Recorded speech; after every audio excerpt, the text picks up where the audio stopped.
நீங்க ஒருபோதாவது யோசிச்சிருக்கீங்களா? நோவா பேழை கட்டும்போது அவர் எதற்காக தயார் செய்யப்பட்டார்? வெள்ளத்துக்காகவா? இல்ல, மழையே வராத அந்த நீண்ட நாட்களுக்காக. ஆமா, அந்த காலத்துல எல்லாமே சாதாரணமா தான் இருந்தது. வானம் தெளிவாக இருந்தது. மழைன்னு ஒருத்தரும் பார்த்ததே இல்ல. ஆனா ஒரு இடத்துல மட்டும் ஒரு விசித்திரமான விஷயம் நடந்துகிட்டு இருந்தது. ஒரு பெரிய பேழை கட்டப்பட்டுகிட்டு இருந்தது. மரப்பலகை மேல மரப்பலகை, ஆணி மேல ஆணி. ஆண்டுகள் கடந்து போச்சு. மக்கள் பார்த்தாங்க, சிரிச்சாங்க. பாலைவனத்துல கப்பலா? மழை வரும்னு சொல்றாராம். எல்லாரும் கேலி பண்ணாங்க. ஆனா நோவாவுக்கு கஷ்டமா இருந்தது. மக்கள் சிரிச்சதுனால இல்ல, ஒவ்வொரு நாளும் எதுவுமே நடக்காத மாதிரி இருந்ததால.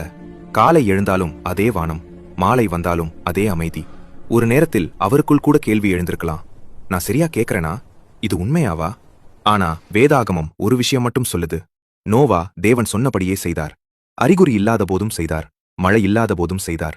சந்தேகம் இருந்தாலும் பின்வாங்கவில்லை. ஒரு நாள் திடீர்னு விலங்குகள் 2 ஆக பேழைக்குள்ளே வர ஆரம்பிச்சது. அப்புறம் கதவ கர்த்தரே மூடினார். அதுக்கு பிறகு முதல் மழைத்துளி விழுந்தது. அப்போதுதான் எல்லாருக்கும் புரிந்தது. ஆனா அது தாமதமாகிவிட்டது.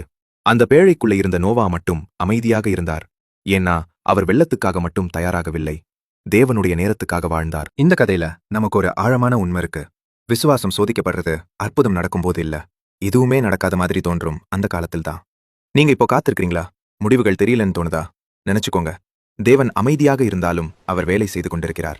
இந்த மெசேஜ் உங்க மனசை தொட்டிருந்தா கமெண்ட்ல எழுதுங்க. தேவனுடைய நேரத்தை நான் நம்புகிறேன்.